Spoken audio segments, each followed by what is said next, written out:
Hello, everybody. Welcome one, welcome all, and welcome back to the Bleav in Iowa State podcast. I'm your host, Tyler Carter. I'm your host, Cody Vanciolo. Cody, I just got back about an hour ago from Cincinnati. I was at the game yesterday. Unfortunately, Cyclones came up short 38-30, but you know what? We usually start off with how we're feeling. First, we're going to look at Cyclones in the NFL because today, Cody, there were a lot of touchdowns scored by some Cyclones today. Yeah. Okay. Yeah. Obviously, this was actually a pretty productive day in the NFL for our Cyclones. So, actually, bad thing, Tyler. Fortunately, it might have technical difficulties. I don't know if you have the clips on your end, but Oh, sure, I can go grab them. yeah, I don't know what happened. My one of my screens kind of glitched out, and it had like the browser. So, yeah. Uh-oh. All right, hold on. Let me go to the Iowa State football page because I'm sure they have it there. Oh yeah. And I mean, while we're talking about that, I mean, there's a couple of like big things to note. Jaylen Null and Xavier Hutcherson got their first career NFL touchdowns. And I mean, it was overall a really good day for the Houston Texans because they took it right to the Baltimore Ravens. They sure did. And it was 34-10 Texans. So they had a huge win after, and now that's 2 wins in a row for them now, I Mm-hmm. believe, after winning last week against the Titans, and now Yeah. they rebound. Yeah, an 0-3 start for them, but looks like maybe CJ Stroud has righted the ship. Looks like the Texans might have righted the ship. Okay, here we go. We're gonna share this. We're gonna look at this. It's beautiful. All right, here we go.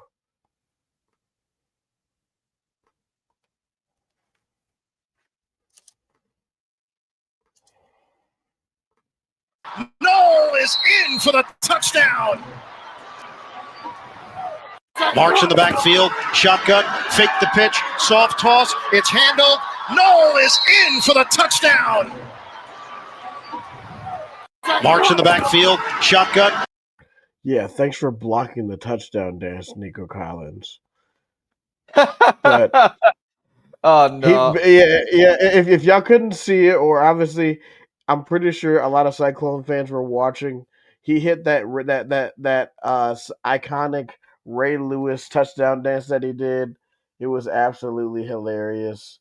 Yeah. But yes, Yeah, so I mean the clip is around. Yeah, he hits the Ray Lewis, and right after that, him and Jair Alexander got into a bit of a tussle. And oh man, the Cyclones, like the Cyclone fans had a field day watching that happen, and he just saw that was just how salty Baltimore was. And for Iowa State, obviously, what that was a great day to watch. Obviously, Jaylen Null get his first career touchdown. But speaking of that, we also had another former Cyclone get his first couple of career touchdowns in Xavier Hutcherson. yes, Xavier Hutchinson had a huge game today. But we got to talk about a guy who is known as another name, Chuck Bruce. We gotta talk about him Ah, because uh, if you guys don't know, David Montgomery is from Cincinnati, and he hails from Coleraine High School. So we're gonna watch this clip right here as he throws a touchdown in his hometown. Takes the snap. He'll throw. End zone touchdown. Brock Wright as Montgomery back. Takes the snap. He'll throw. End zone touchdown. David, hell of an arm. Coleraine High School product. Man, what a day! What a day! What a day! yeah, that's David Montgomery, known as Chuck Bruce, local resident of not just Cincinnati but also of Ankeny, Iowa. And another TD pass because I mean we have known that he did play quarterback in high school, so we know he has an arm, and this is his second career touchdown, and that's what more passing touchdowns now for him this year than any Iowa quarterback up to this point, or something like that. There's some socks thrown in Iowa, but I digress. Yeah, I believe I saw on the ESPN ticker that Gronowski's out for like 3 to 6 weeks. So yeah, I think they're going to be in trouble. They're in trouble right now. Yeah, that's not good for Iowa's chances to maybe get back into the race of the Big Ten, at least in the middle of the pack, because we'll get to like a bunch of them later. But I wanted to just like kind of shift over to Cyclones NFL to the Cyclones right now. Obviously, yesterday it was a game that nobody expected, and the Cyclones have suffered their first loss of the year, losing 38-30 in what was a pretty bad first half. Much better second half, but the first half was just pretty sloppy for Iowa State, and that put them behind the 8 ball all game long. And just overall, pretty disappointing performance, probably the worst performance that we've seen since the Kansas game last year. So, I mean, there were a lot of things, there were a lot of frustration and disappointment within the fan base. But if you look at it, from probably a more optimistic perspective, which is kind of like the route I'm taking, there was improvement in the second half. There was improvement on that defense, but overall, it just wasn't enough. The improvements came a little too late, and it couldn't overcome what was a horrible first half. And we unfortunately have even more injuries to worry about, as if the injuries that we suffered coming into the game weren't already impactful. Yeah, unfortunately, we are the walking wounded right now. It's just like this team cannot catch breaks injury wise. I will say the one positive from yesterday's game is that Quentin Taylor was absolutely spectacular. Because that's one thing I was worried about, and I was like, man, how is he gonna do? But he was stellar yesterday. Hopefully, I mean, on the offensive side, and I was at the game yesterday, sitting in the north end zone. So that if you saw a walking side flag in the north end zone, that was me on TV. But yeah, I mean, Carson Hansen went out with an injury, and Brett Eskelson went out with an injury. So hopefully, we'll probably get a injury update probably later this week when the injury things come out, and especially we'll get more info during Tuesday's press conference. Uh, but yeah, I mean, what I guess obviously we're still gonna focus on the positives. What were some things that you liked in the game? I think definitely Rocco still had it. Like we saw the grit and toughness that this team had, even being down 17-0 in the first quarter.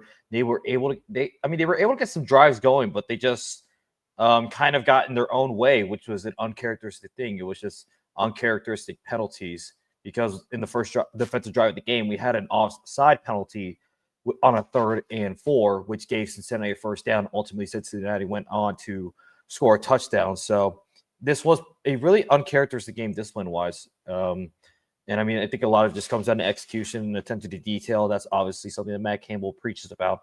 And this game yesterday, it was just one of those days where everything was out of whack for them. So I think hopefully this is one of those, like, just you had a bad day, this isn't going to turn into a pattern.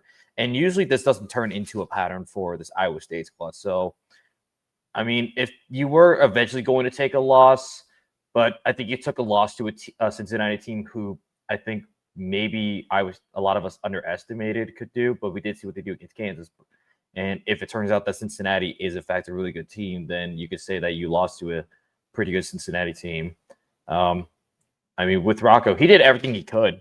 He had 300 plus total or passing yards, 4 total touchdowns, 2 on the ground, and the toughness I just mentioned.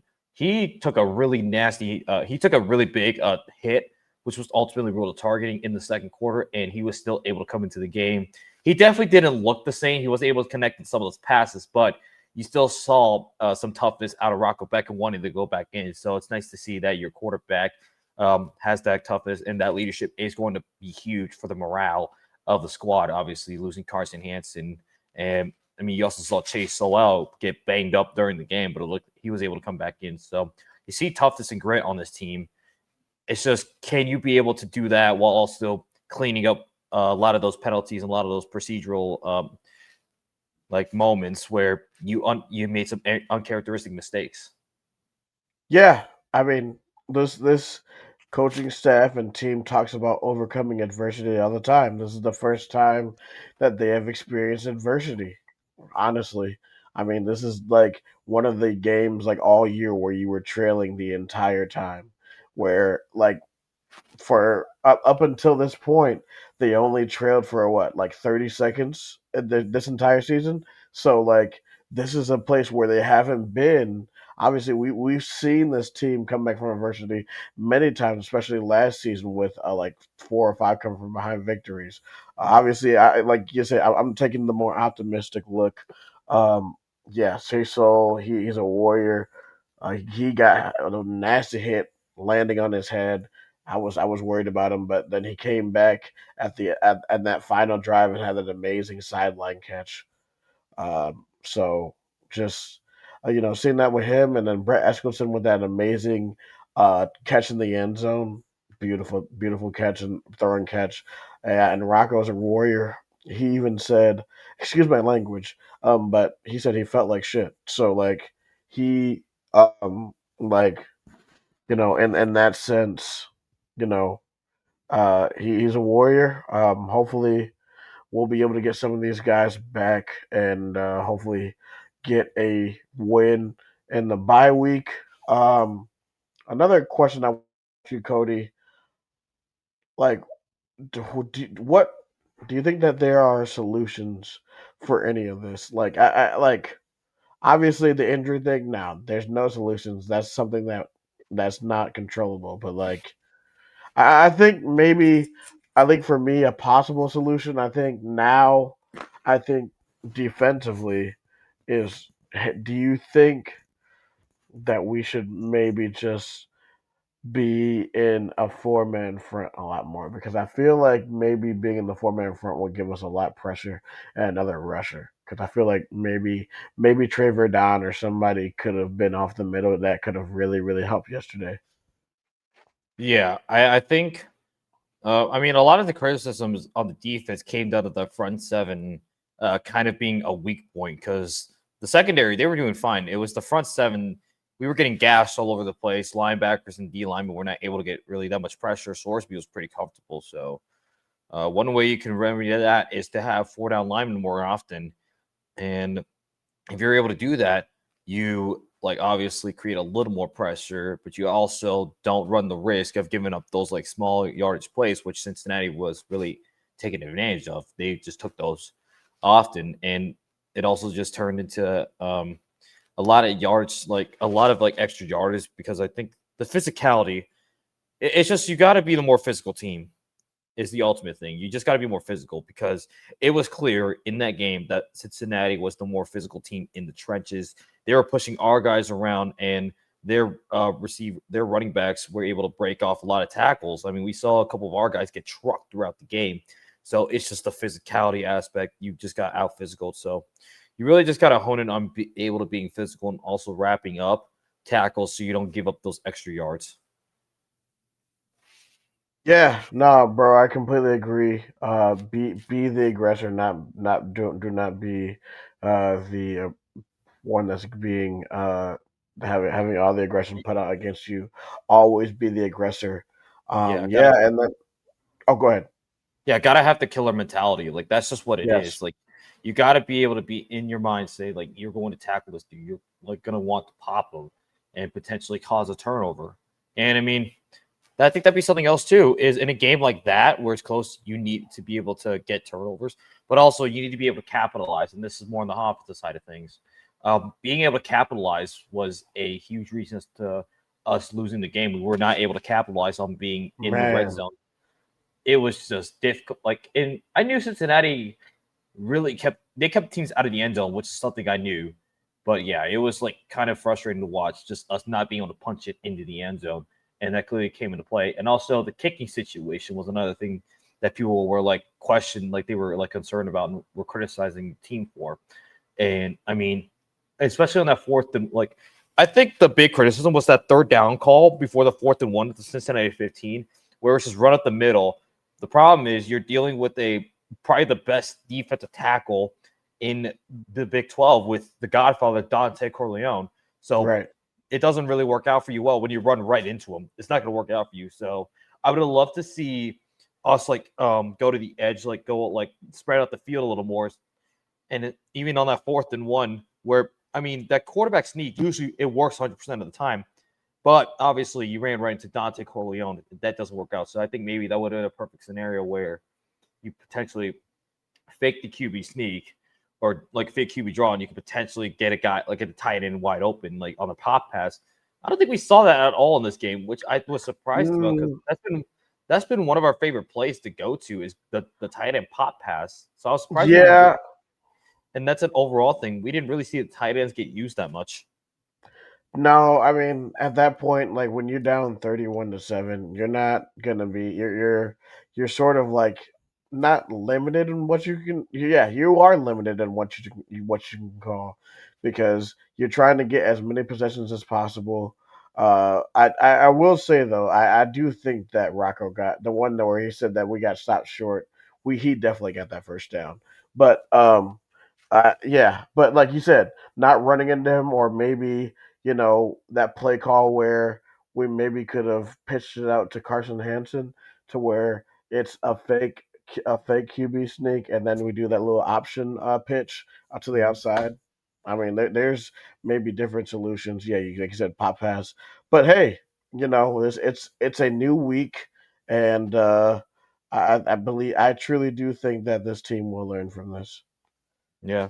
And I think I mean, I guess if you because this is the same scenario we kind of ran into last year where we had lost to Texas Tech at home and then we get embarrassed in Arrowhead Stadium by Kansas. So this is kind of the same you're lining up kind of close.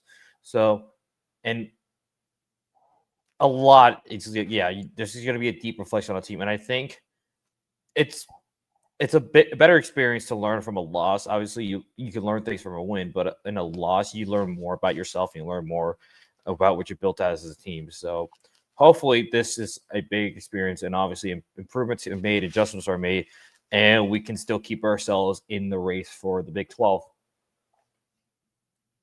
Yeah, I'm sure Campbell's like, hey, look, he was like, look, we're at a crossroads right now. We can either fold and fall or continue to be strong, pick yourself back up, win, win next week, and then get your rest in, but finish strong. Because I know this coaching staff for sure is like, hey, everything is still in front of you. We just got to go out and do it. So I have not lost hope on this season. Clones fans, please do not lose hope on this season or crash out to say the season's over, because it's not. It's one loss, and We've been only in this. thing we yes, we've been in this We've, situation before. we've been in this exact situation last year, and how did it turn out? We won 3 straight. We went to the Big 12 title game and got ourselves a nice bowl win over Miami. But yeah, new season obviously still lots for. But yeah, the next couple of games for Iowa State are going to be huge because you do have to travel to Colorado. That's going to be a 2:30 kickoff. I do like your chances there. Have the bye week, and then you got 2 massive home games against a ranked BYU squad and a ranked Arizona State squad. So if you're Iowa State, if you can get the Colorado win, you'll be 6-1 in the bye heading to the bye week, and then you got 2 massive games ahead of you at home. So you get this win against Colorado, you can really prep yourself for BYU Arizona State. That's going to be huge. You're going to be back in your home crowd because it's going to be the first time in a month that you'll be playing in front of fans at Jack Trice Stadium. Yep, just get through the week, get this dub, and then get to the bye week, regroup, and then be back out there for homecoming. All right, Cody. Good talk. Good talk. We are going to go now and look at what happened in the Big 12 on Saturday. It was a pretty interesting look conference wise. We're going to take a look. I'm going to share my screen. We're going to take a look at that. Yep. Yeah. So the Big 12. This was quite a week, I'd say. This was quite a decent week for the Big 12. Oh yeah. So, I mean, where do you want to start? I feel like we gotta talk about probably the game of the day yesterday in the Big 12. Like Baylor I mean, this was an insane game, but I mean, Baylor and K-State, bro. I mean, Baylor kicked a game-winning field goal to stay in the conference race as they beat Kansas State 35-34. What a game. Mm-hmm. Yeah, I mean, and the thing was, Kansas State, they held a 14-point lead with about just a little under 11 minutes to go. I'm looking at ESPN's win probability. They had a 98% chance to win this game. But Baylor able to Unreal. score 18 points in the fourth quarter within the last, they scored 18 points in the fourth quarter, including the game-winning field goal, and they were able to snatch victory out of defeat and be 2-1 and stay alive in the race for the Big 12 title. In Kansas State, they are now 2-4, 1-2 in the Big 12. And where do you go if you're Kansas State? Now you're basically out of the race. Yeah, I mean, you're out of the race, and I guess now the only thing that you can look forward to is just maybe ruining somebody else's season, I guess. Because what's their next game? The next game was what? The Sunflower Showdown, right? Oh, for Kansas? Oh, no, it's TCU. They get to host TCU on the Oh. 11th. Yeah, So, I mean, they're gonna be that chaos team that ruined somebody's season. they're going to be the Kansas of last year. They're gonna be the KU of last year. Sorry, K State. Sorry, Yep. guys. But yeah, Yeah. dude. This is a wild game, and the thing is, Avery Johnson had a great game. They are finally using him in the correct way. Like Mm-hmm. he had 10 carries for 72 yards and a touchdown, and they went 25 of 49, or 29 of 45 for 339. So Yeah. like he had a great game yesterday. Mm-hmm. Yeah, and it looked like things are going finally somewhat well for Kansas State. They just ran into Sawyer Robertson, who put up basically the same amount of the same numbers as Avery Johnson passing. Bryson Washington with 9 carries for 65 yards. Then you look at Trigg, the tight end for Baylor, 8 receptions for 155 yards, and obviously the game winner, a 53-yard field goal. Yeah, by Connor Hawkins. Yep. And it looked like after defensive back Jacob Redding got a a pick 6, it looked like. Yep, 66 yards. Mm-hmm. Yep. So really gutsy win at home. You restore the faith in the Baylor fans, and Dave Aranda is hanging on. His job is staying alive, because I feel like this happens every week. It's one week Dave Aranda's on the hot seat, might get fired. The next week he's right back to keeping his job safe and getting this team back to Arlington. So it's really just a flip-flop for Baylor right now. Baylor is truly living the song "Living on a Prayer." They're halfway there through the season, and they're literally living on a prayer. Like that is exactly what is going on in Waco right now. Mm-hmm. Big win for them. Texas Tech goes into Houston and dominates the Cougs 35-11. What a game. Utter domination from who many are calling the clear number 1 team in the Big 12 in Texas Tech.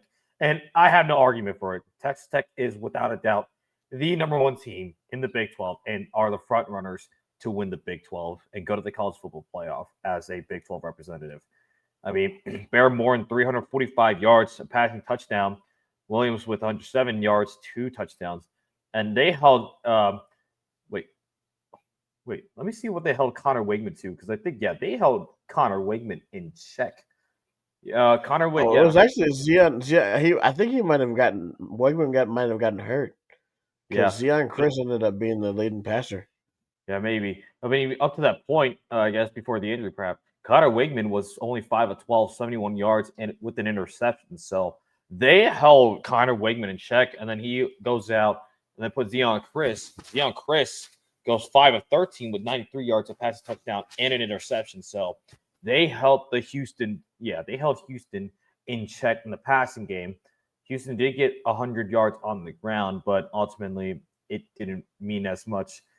because the turnovers were a huge portion of this game. Because I think we saw like this game. I think the first quarter there was fumbles galore. Yep. And yeah, just from the jump, Texas Tech gets out to they get up to that early lead. They get up big, just absolutely dominate and show without a doubt that they are the team to beat in the Big 12. And I think this Texas Tech team, they could be competitive in the college football playoff. They can compete with some of these Big 10 SEC schools because the thing that these SEC schools have is they're able to recruit a lot of like talented players, and you have to bag to get them. Texas Tech has that. And I think for national media, they got to put respect on Texas Tech because Texas Tech is doing what these SEC and Big Ten schools are doing. They're getting a lot of money. They're paying these players to come to their program. So, and I would say that they can be competitive in a neutral site field against an SEC or Big Ten squad. You're absolutely right, Cody. Like in this era of college football, like if you can go band for band with the the top two conferences, yeah, I mean you will compete. Unfortunately, a lot of people won't like that, but that's what this era of college football is. All right, we are going to take a look at some of the other games and then go in and all right. Yeah, I So we mean, talked about Houston. yeah, I mean, from one band of coos to another, let's go to Friday night out in Provo. Yeah. Oh, BYU. BYU. Here we go. Wow. I mean, just they took it right to West Virginia. Bear Bachmeyer with a really good day, 18 to 25, 351 yards and a passing touchdown. The LJ Martin with 90 yards and 2 touchdowns. So this was just BYU asserting themselves back in, like they were asserting themselves as a contender in the Big 12, and they're off to what so far is a similar start to what they were last year until the wheels kind of fell off.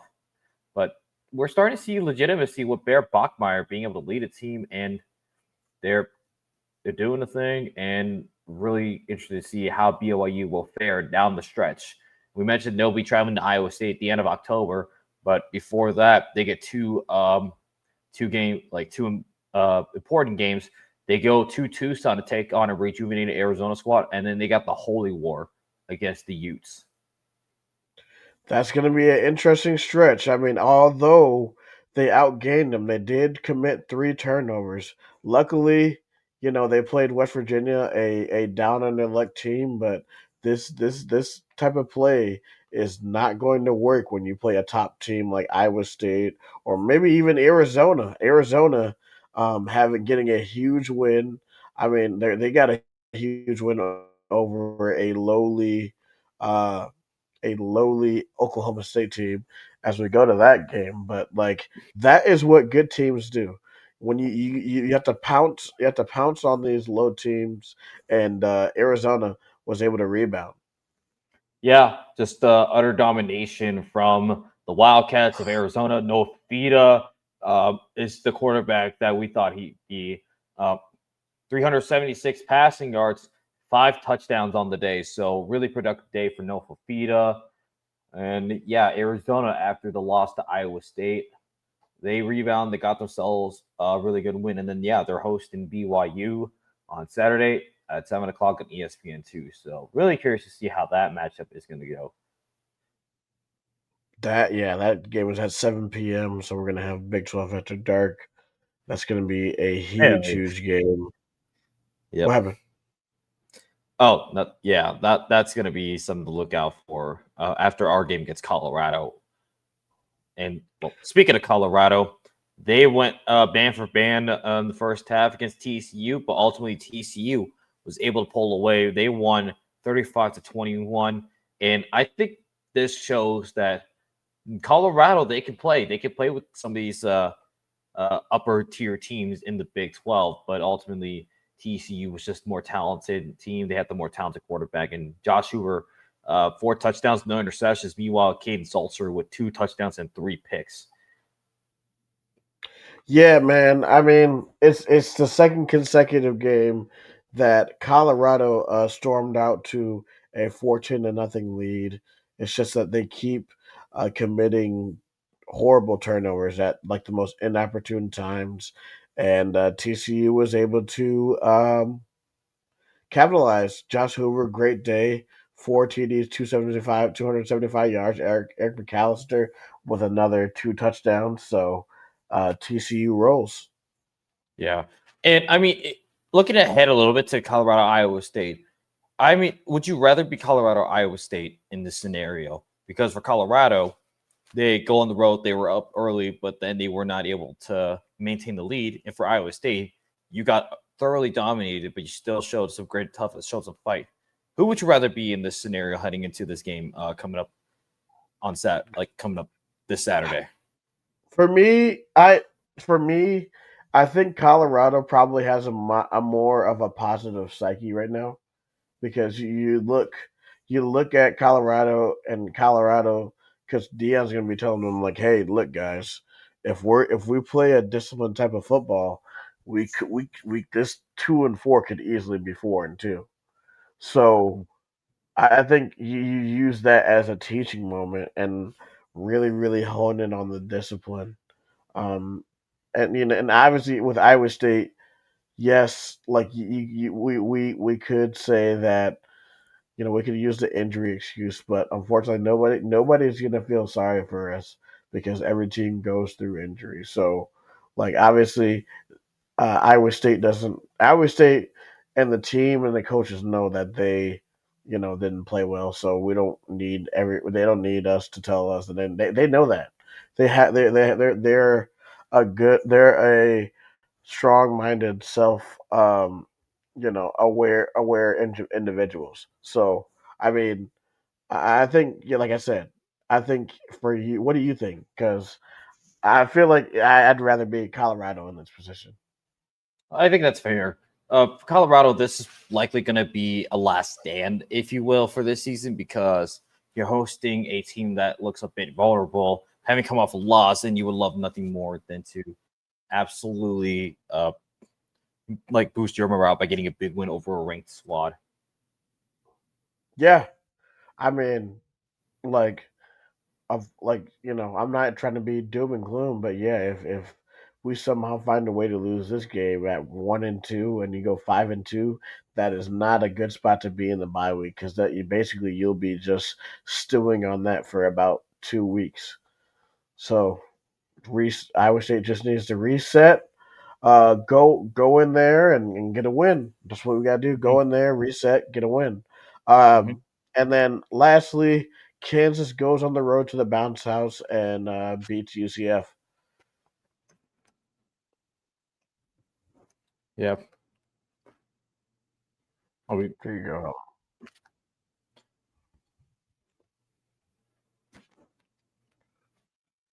Can you hear me? Yeah, I can hear you. Yeah, that's gone out or Oh yeah. something. Oh okay.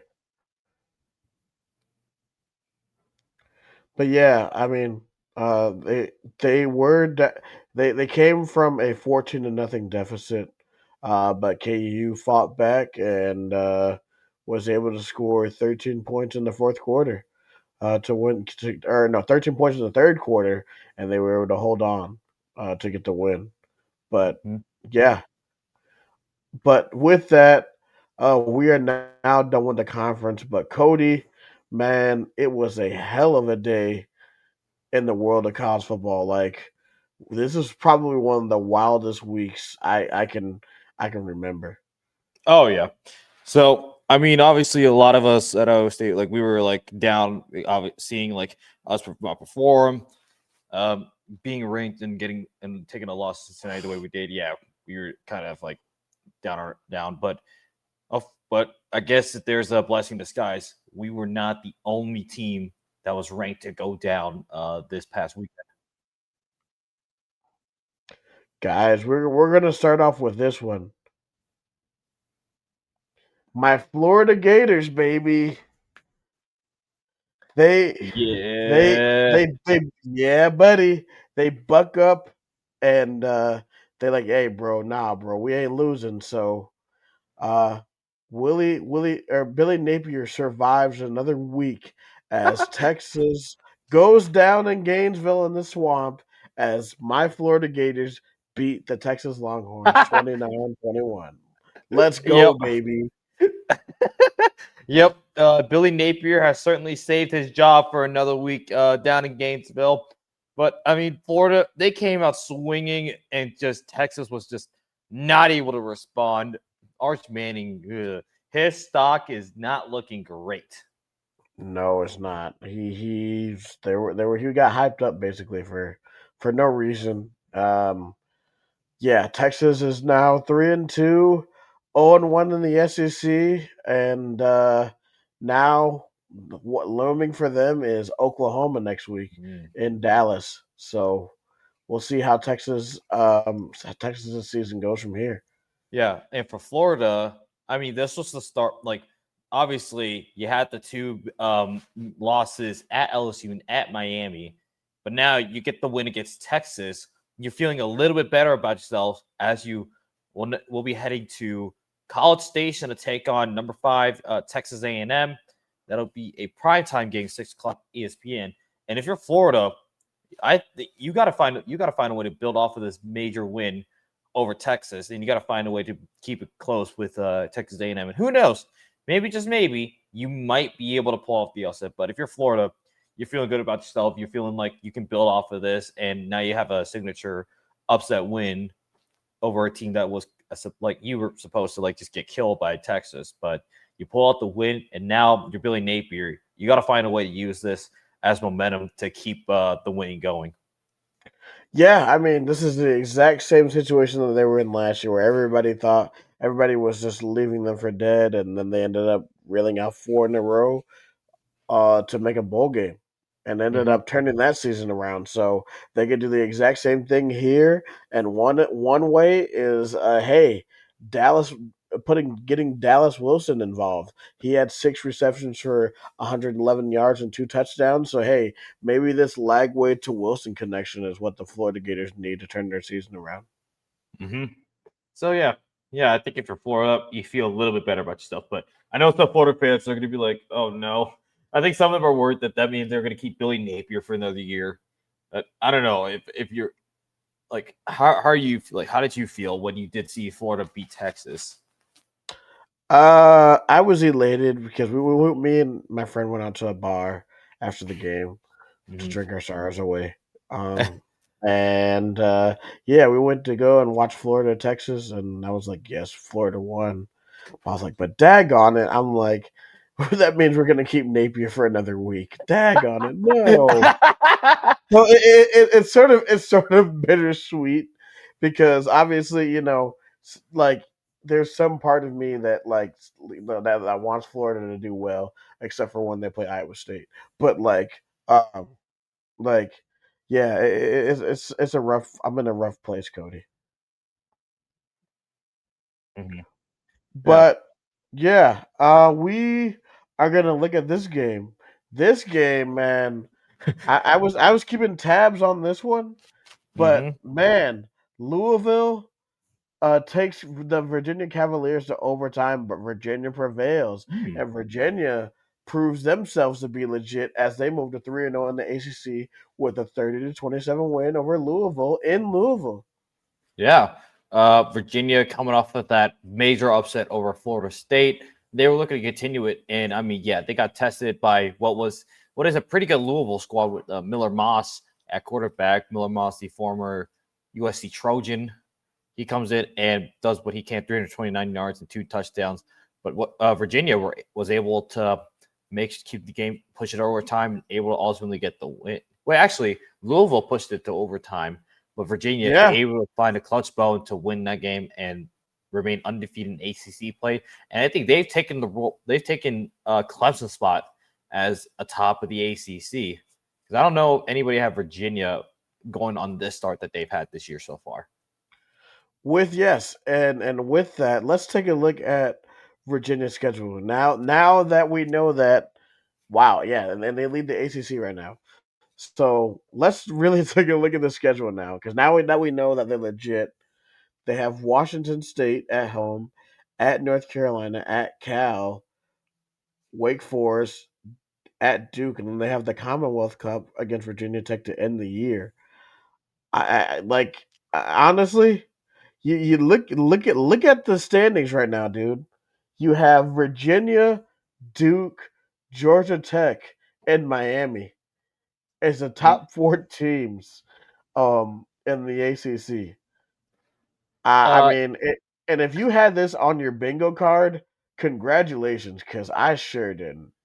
yeah, you needed to. You should have gotten a lottery ticket for that because I like with Miami and Georgia Tech, you could see a case for them, but you could not possibly see Duke and Virginia also joining them. I didn't see this. So yeah, I mean, honestly, dude, Virginia Duke could be for a spot in the ACC title game against Miami. Imagine I telling somebody that Virginia Duke was going to be a marquee matchup, but it wasn't basketball. Imagine I telling them know, that. right? That's insane. How did we turn into like these basketball schools turning into decent football schools? What is going on? That's the beauty of NIL, baby. Yep, The beauty of NIL. the level playing field. Yeah, and well, we talked about the standings in the ACC. Florida State, they are now 0-2 in the ACC after losing to number 3 Miami 28-2.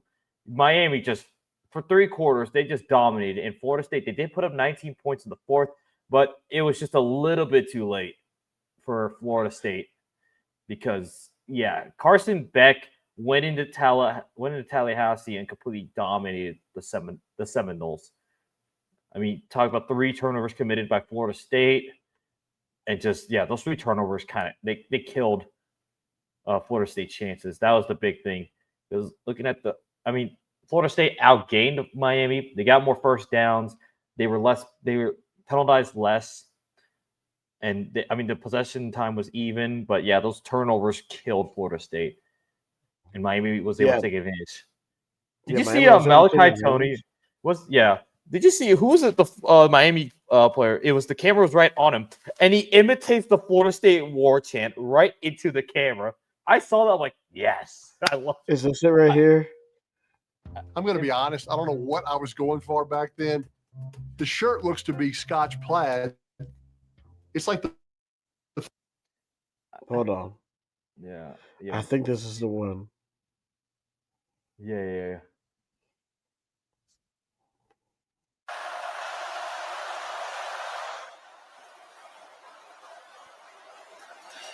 Fake it to Brown. Slant, touchdown. C.J. Daniels. Caught the deep shot to set it up and finishes the job. Brown.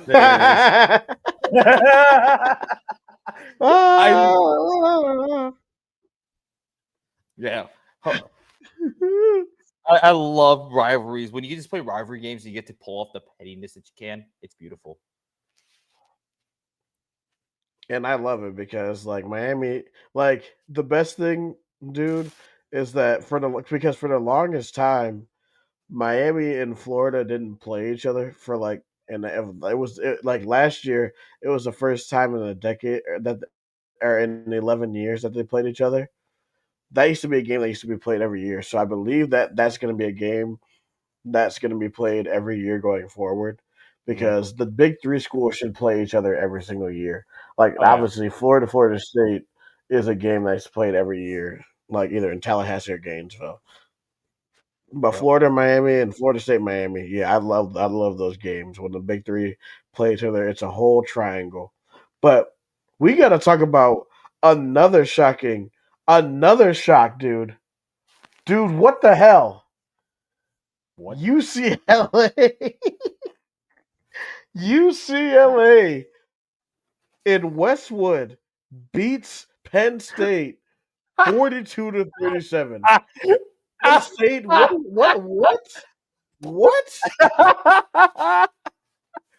I tweeted this, and let's just say that Penn State's had a bad 24 hours. First, Their Okay. volleyball squad gets killed by Nebraska. They get swept, including losing the first set 25-6 to Nebraska. Oh boy. And then their football team goes out and lays an egg in the Rose Bowl against UCLA. And they've given UCLA their first win of the season. Ooh, they are down bad. They are down bad, bro. I mean, ugh. Okay. I know people were talking about this. Is there a path for Penn State to still make the college football playoff? Because I know people are still saying there is a way for them. But do you think there is? How? No, there's no way. They're like, I'll tell you the rest of their schedule. So this is the rest of their schedule. okay, They we're are gonna take a look at it right now. Yeah. yeah. Because there's one game I have circled. There's one game I have circled that is going to be huge for them to even have a shot. All right, what is it?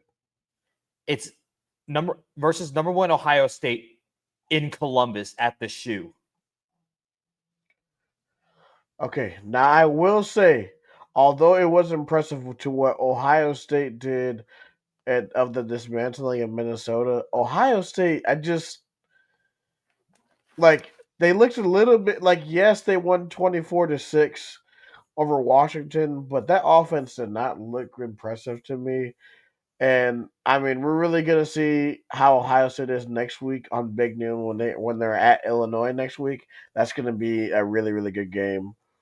Mm-hmm. But I mean, do you think that this is a way that this could galvanize Penn State? Do you think that the wheels can start falling off? Because I mean, if you look bad against Northwestern, you're going to be going into a hornet's nest, which is Iowa City the next week.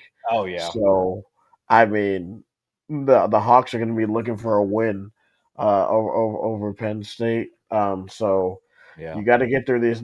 Penn State has to get through these next 2 games before they face Ohio State, and then after that, you got to play an Indiana team at home that's And ranked in the top 10. Indiana are world.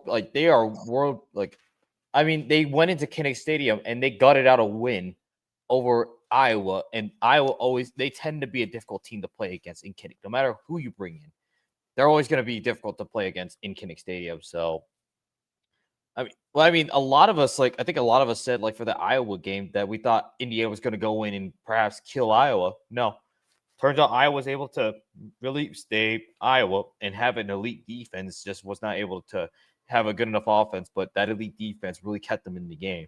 So it's no joke that the Iowa defense is without a doubt still a team to be respected. So yeah, you're Penn State. You need to just fix it now to even have a chance to do it. But I think with the way the Big Ten is and who's ahead, I think Penn State's their playoff chances are slim to none.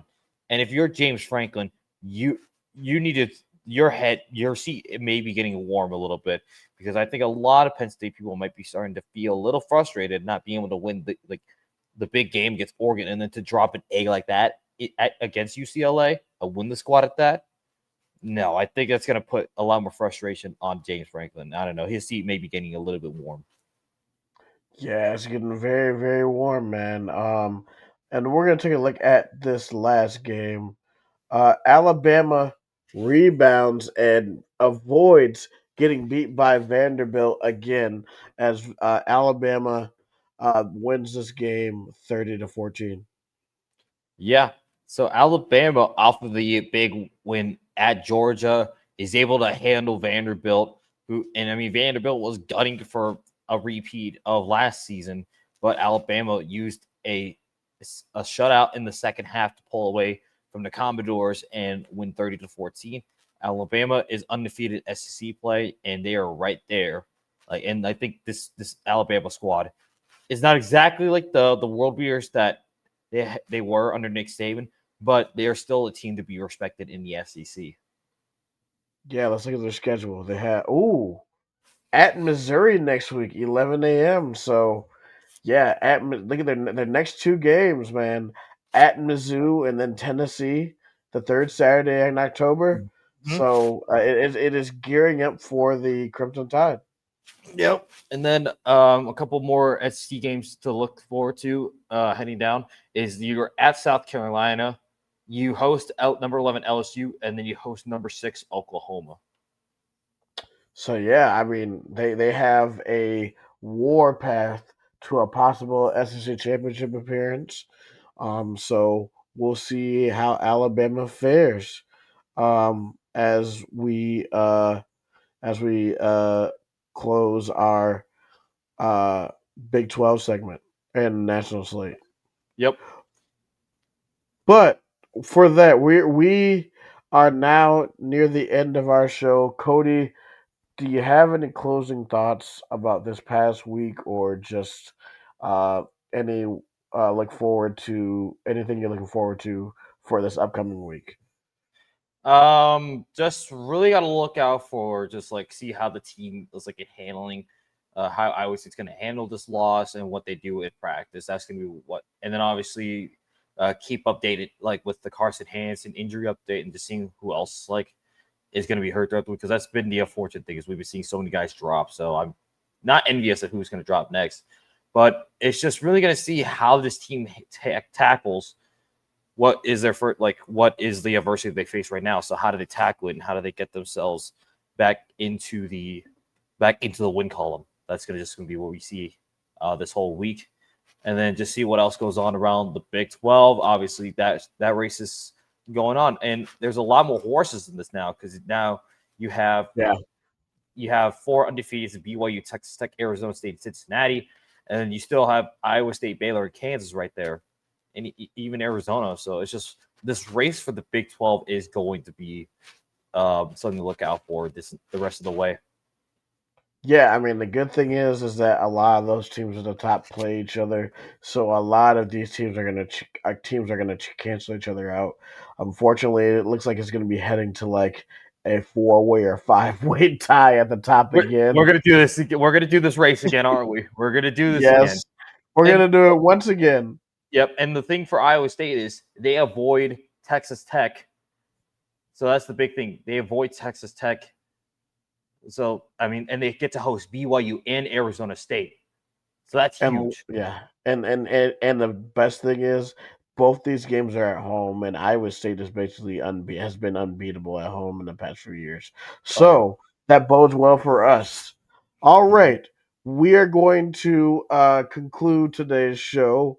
As always, a big thank you to our sponsor, FanDuel. If you know ball and make money, if you know ball and you want to make money, go on FanDuel. Tons of perks, tons of tokens to use. If you know ball, go and make money with FanDuel. Hey, and I mean the MLB playoffs, the postseason is going on.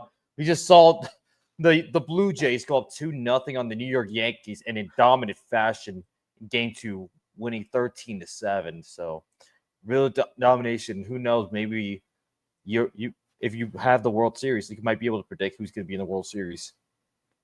Who knows? The series goes to New York. All right. Also, find us on social media at YouTube, Instagram, Facebook, Twitter, TikTok, and Twitch. All at Bleav in ISU. On Twitch is at Bleav in ISU 2025. Add us on all those. And lastly, find us on Twitter.